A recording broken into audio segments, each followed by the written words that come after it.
इस वीडियो में हम बात करेंगे कि ट्रांसपिरेशन क्या होता है, कितने टाइप के होते हैं, इसके क्या सिग्निफिकेंस है और क्यों ट्रांसपिरेशन को नेसेसरी एविल बोला जाता है।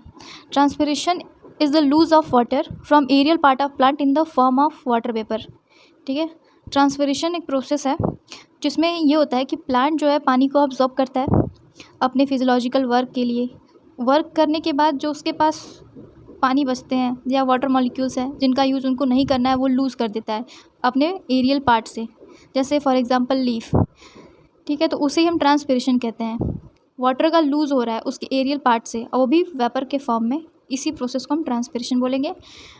98 से 99% पानी का लूज़ करता है प्लांट। देख रहे हैं कितना ह्यूज अमाउंट में वो पानी को लूज़ कर रहा है। बट ट्रांसपिरेशन ज़रूरी है।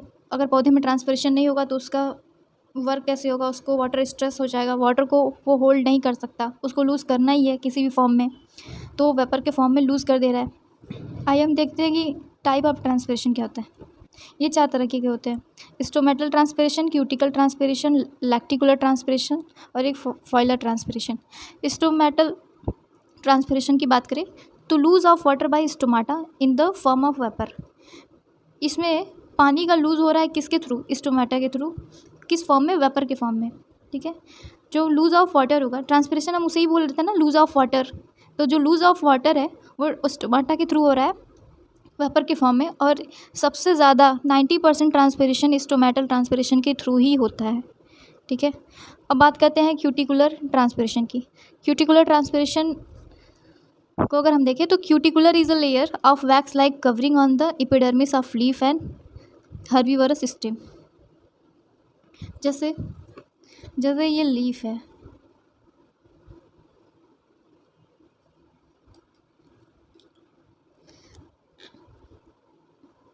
जैसे ये लीफ है तो क्या बोल रहा है कि यहाँ एक वैक्स लाइक थिन लेयर है, उसे हम क्यूटिकल कहते हैं। ठीक है, और इसके थ्रू जब वाटर लूज़ होगा तो इसी प्रोसेस को हम क्यूटिकल ट्रांसपिरेशन बोलेंगे।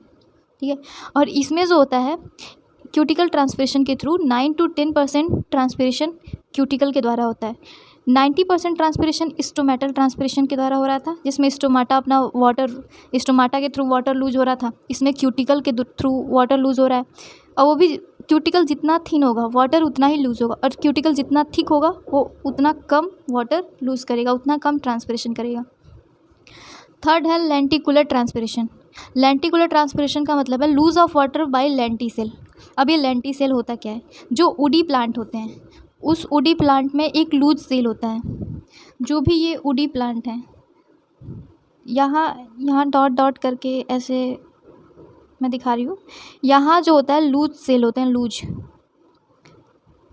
और इसके थ्रू ही वाटर लूज़ करता है, इसके थ्रू ही ट्रांसपिरेशन होता है। ये लेंटी सेल यहाँ होते हैं, जिसको लूज सेल भी बोला जाता है।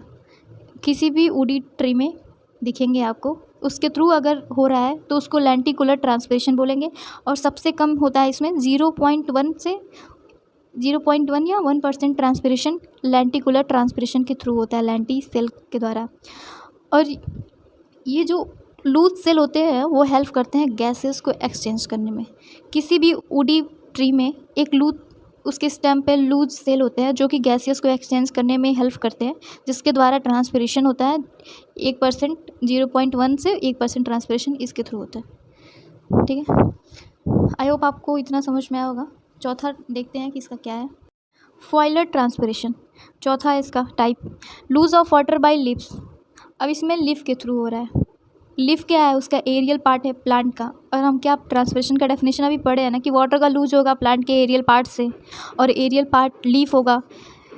ठीक है, लीफ के थ्रू इसका ट्रांसपिरेशन हो रहा है। अब लीफ में दोनों आ जाएगा, स्टोमाटा भी आ जाएगा, क्यूटिकल भी आ जाएगा। स्टोमाटा मतलब गॉड सेल में होता है, क्यूटिकल एक थिन वैक्स लाइक लेयर होता है लीफ पे।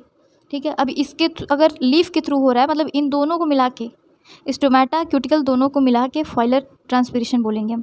ठीक है, तो ये हमारा चौथा टाइप हुआ। अब सिग्निफिकेंस की बात करें, ट्रांसपिरेशन के सिग्निफिकेंस को पढ़ना है, जस्ट मतलब कि क्या नीड है, क्या उसको क्या बेनिफिट है प्लांट को कि वो बार बार ट्रांसपिरेशन कर रहा है, तो उससे उसको क्या बेनिफिट हो रहा है, यही चीज़ हम इसमें देखेंगे। पहला है ऑब्जॉर्प्शन ऑफ वाटर। इस पर पूरा एक वीडियो डालेंगे, आप उसमें अच्छे से पढ़ लीजिएगा, देख लीजिएगा कि ऑब्जॉर्प्शन ऑफ वाटर होता क्या है। ऑब्जॉर्प्शन ऑफ वाटर में जैसे कि वो प्लांट पानी को ऑब्जॉर्ब कर रहा है, ठीक है, सॉइल से थ्रू द जाइलम फ्लोएम उसको ऑब्जॉर्ब कर रहा है, फिर ट्रांसपोर्ट कर रहा है जगह जगह उसमें, क्योंकि पानी, ऑब्जॉर्प्शन ऑफ वाटर एक एसेंशियल एलिमेंट बोल सकते हैं कि बहुत एसेंशियल एलिमेंट होता है, प्लांट के फिजियोलॉजिकल एक्टिविटी में हेल्प करता है। पानी के बिना उसका फिजियोलॉजिकल एक्टिविटी नहीं हो सकता है, पानी सबके लिए इंपॉर्टेंट है। तो प्लांट को पानी को ऑब्जॉर्व करने के लिए ट्रांसपिरेशन करना पड़ता है, क्योंकि वो ट्रांसपिरेशन करेगा, पानी को, वाटर को लूज़ करेगा, तभी तो फिर पानी को ऑब्जॉर्व करेगा, ठीक है। तो पहला पॉइंट तो ये हुआ कि ऑब्जॉर्प्शन ऑफ वाटर। फिर होता है absorption of mineral and translocation of mineral. Absorption of mineral भी बोल सकते हैं या फिर इसको ट्रांसकोलेशन ऑफ मिनरल भी बोल सकते हैं, क्योंकि पानी को वो ऑब्जॉर्व कर रहा है अपनी फिजियोलॉजिकल वर्क के लिए, ऐसे ही वो मिनरल को ऑब्जॉर्व कर रहा है अपने अदर एक्टिविटी के लिए। तो अगर ट्रांसपिरेशन होगा तभी तो ये ऑब्जॉर्प्शन होगा। फिर थर्मो रेगुलेशन मतलब पानी जो ऑब्जर्व हो रहा है थ्रू द लीफ के एरियल पार्ट, मतलब लीफ जो प्लांट का एरियल पार्ट है उसके द्वारा ऑब्जर्व, और जब वो बार बार वाटर को लूज़ कर रहा है तो क्या होता है कि जब भी प्लांट बार बार लूज़ करता है तो वो कूल रहता है। उसको कूल रहने में हम कह सकते हैं कि थर्मो रेगुलेशन हो रहा है। इसमें किसकी हेल्प से हो रहा है? ट्रांसपिरेशन की हेल्प से। जैसे बहुत बार होता है कि ब्राइट सनलाइट पड़ने से एरियल पार्ट जो होते हैं प्लांट के वो हीट हो जाते हैं, या फिर एंजाइम का जो वर्क जब उस प्लांट में होता है, एंजाइम वर्क जब प्लांट करता है तो वो हीट हो जाता है। तो अगर वो बहुत ज़्यादा हीट हो जाएगा तो वो डीनेचर्ड हो जाएगा। डीनेचर समझ रहे हो? तो इस चीज़ को मेंटेन करने के लिए ट्रांसपिरेशन ज़रूरी है, और इससे क्या होता है कि थर्मो रेगुलेशन होने लगता है उसमें। थर्मो रेगुलेशन जैसे वो ऑब्जर्व कर रहा है, लूज़ कर रहा है, तो वहाँ एक कूलिंग टेम्परेचर मेंटेन करता है, एक मेंटेन रखता है, जिसकी वजह से बहुत ज़्यादा प्लांट के लिए हीट ना हो, डीनेचर्ड ना हो, इसलिए इसको थर्मो रेगुलेशन में भी हेल्प करता है ट्रांसपिरेशन। तो अभी तो हम यहाँ देखें कि ट्रांसपिरेशन क्यों नेसेसरी है। Absorption of water, absorption of mineral, translocation of mineral, दोनों एक ही चीज़ है ये। थर्मो रेगुलेशन के लिए, क्योंकि थर्मो रेगुलेशन नहीं होगा तो प्लांट को स्ट्रेस भी हो सकता है वो, और फिर वो डेथ भी कर सकता है। तो फिर उसको कूल रखने के लिए थर्मो रेगुलेशन ज़रूरी है। Why transpiration is a necessary evil? क्यों हम ट्रांसपिरेशन को नेसेसरी एविल कहा जाता है? नेसेसरी भी और एविल भी, भाई इसका रीज़न क्या है, आइए देखते हैं।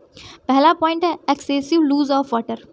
सबसे अधिक मात्रा में पानी लूज़ करता है प्लांट ट्रांसपिरेशन के थ्रू, क्योंकि वो ऑब्जर्व करेगा 100%, बट उसके यूज़ में आएगा 1 से 2%। बाकी का 98 to 99% वो पानी ट्रांसपिरेशन के द्वारा ट्रांसपिरेशन प्रोसेस के थ्रू वो लूज़ कर देता है by the aerial part of plant, ठीक है, इन वेपर फॉर्म में, ठीक है।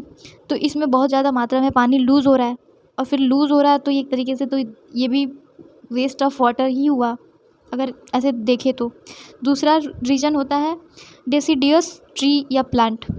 डेसिडियस ट्री मतलब ऐसे ट्री जो एक सीज़न में अपसेशन शो करते हैं, मतलब उनकी लीफ पूरी गिर जाती है। पतझड़ में जैसे बहुत सारे आप देखे होंगे पौधे, प्लांट की एक सीज़न में उनके सारे पत्ते गिर जाते हैं। क्यों गिर जाते हैं? क्योंकि ट्रांसपिरेशन के रेट को कम करने के लिए, ट्रांसपिरेशन उसमें रेट को कम करने के लिए वो अपने सारे पत्तों को गिरा देता है, ठीक है। उसमें लीफ फॉलिंग सक्सेशन भी देखा जाता है। तीसरा है जीरोफिटिक। जीरोफिटिक प्लांट ऐसे प्लांट हैं जो वाटर के डिफिशियंसी कंडीशन में ग्रो करते हैं, उन्हें तो हम जीरोफिटिक प्लांट बोलते हैं। जीरोफिटिक प्लांट हम उनको ही ना बोलते हैं जो वाटर की डिफिशियंसी कंडीशन में भी ग्रो कर जाते हैं, पानी की कमी होती है फिर भी उसमें ग्रो करते हैं, ऐसे प्लांट को जीरोफिटिक कहते हैं। तो इनमें क्या होता है कि इनमें ये बहुत सारे एडाप्टेशन को शो करता है, जैसे उसमें हेयर लाइक रूट बनेंगे, हेयरी रूट बनेंगे, बहुत टिप तक, बहुत नीचे तक उनके रूट होते हैं। किस वजह से? क्योंकि वो ट्रांसपिरेशन की वजह से। इसलिए जीरोफिटिक प्लांट में भी बहुत सारे एडाप्टेशन को देखा जाता है ट्रांसपिरेशन की वजह से। इसलिए हम ट्रांसपिरेशन को नेसेसरी इविल बोल रहे हैं, क्योंकि ट्रांसपिरेशन ज़रूरी है। ट्रांसपिरेशन नहीं होगा तो प्लांट में फिजियोलॉजिकल वर्क नहीं होगा। थर्मो रेगुलेशन नहीं होगा तो वो प्लांट हो सकता है स्ट्रेस कंडीशन में चला जाए, इसलिए ये नेसेसरी होता है। बट इस इविल भी है क्योंकि इससे हार्म भी हो रहा है, वाटर अधिक मात्रा में लूज़ कर दे रहा है। कुछ पौधे ऐसे हैं जो पूरे पत्तों को अपने गिरा देते हैं, ट्रांसपिरेशन को रेट को कम करने के लिए। अब हम नेक्स्ट वीडियो में बात करेंगे कि ऐसे कौन कौन से फैक्टर हैं जो ट्रांसपिरेशन को रेट को अफेक्ट करते हैं। ठीक है, ठीक है, थैंक यू। वीडियो को लाइक कर दीजिएगा, चैनल को सब्सक्राइब कर दीजिएगा।